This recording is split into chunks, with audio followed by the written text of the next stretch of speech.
All right, let's turn to, because Peter raised an interesting question, and maybe Nupur, I'll turn to you on this. So tell us about the MAIA trial. And what about using a regimen that doesn't contain a proteasome inhibitor? What's your thinking about that?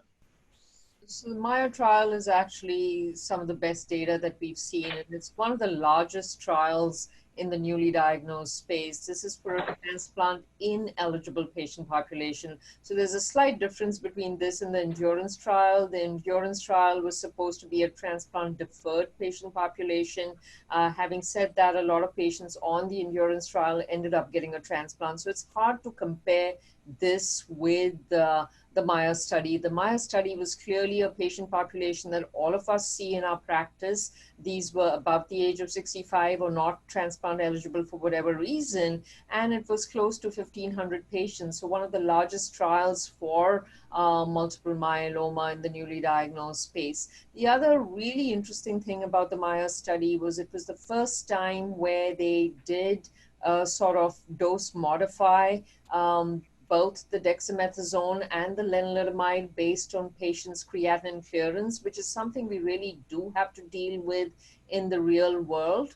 And what they also did here was included patients who had slightly softer creatinine clearances, which typically has not been done previously in a lot of clinical trials. So for all of those reasons, I do think the MAIA trial is really a practice-changing trial, actually. And in the transplant-ineligible patient population, the combination of RD with daratumumab is a really reasonable and a good option for our patients in the transplant-ineligible group. So if I'm hearing you right, it's the VRD for younger patients and DARA-RD in your mind for less fit or elderly patients, is that correct? That's right, but KRD also for the high-risk patients, younger high-risk patient population, I would consider KRD. So okay, KRD part of endurance. Carfilzomib, lenalidomide dex for high-risk young, bortezomib, lenalidomide dex for most people, and then for the frail, daratumumab, lenalidomide dex. Does anybody disagree with that algorithm? People wouldn't necessarily restrict Dara Lendex to frail patients. I think older patients, with standard risk cytogenetic profiles are very good candidates for that approach. I would agree with that. I mean, I think for the very frail, I still consider a doublet at times, particularly if they can't get to clinic very often. I mean, RD still has some pretty good responses in that population, particular, as Nupur said about dosing for creatinine clearance. So RD being lenalidomide dexamethasone. Right. Okay, so we better move on here. MAIA, Keith, the only thing for the MAIA patient population is high-risk patients don't seem to do that well with the monoclonal antibody in RD, and there I still think is room for RVD light. So bortezomib given in a weekly schedule for patients who are elderly and have high-risk cytogenetics. Fair enough. So we have to move on for time here, but just very quickly, what about patients with renal failure? How does that change the equation, Peter?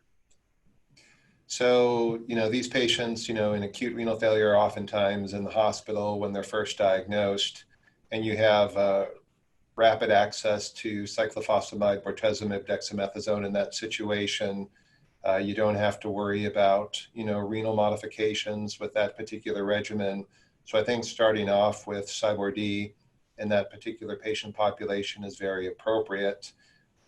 But what we've tended to do more and more now, since we do have comparisons to say CyBorD versus VTD, and now we have KCD versus KRD, and we do see improved depth of response with the IMiD proteasome inhibitor triplet. What we're typically doing with cycle 2 and beyond is we're converting over to IMiD PI dex and just modifying the len dose depending on where their renal function ultimately stabilizes. Would you use daratumumab there because it's off the shelf and ready to go? You can give it renal failure. In the inpatient setting, it's a bit more problematic, but on the outpatient setting, that would be a consideration.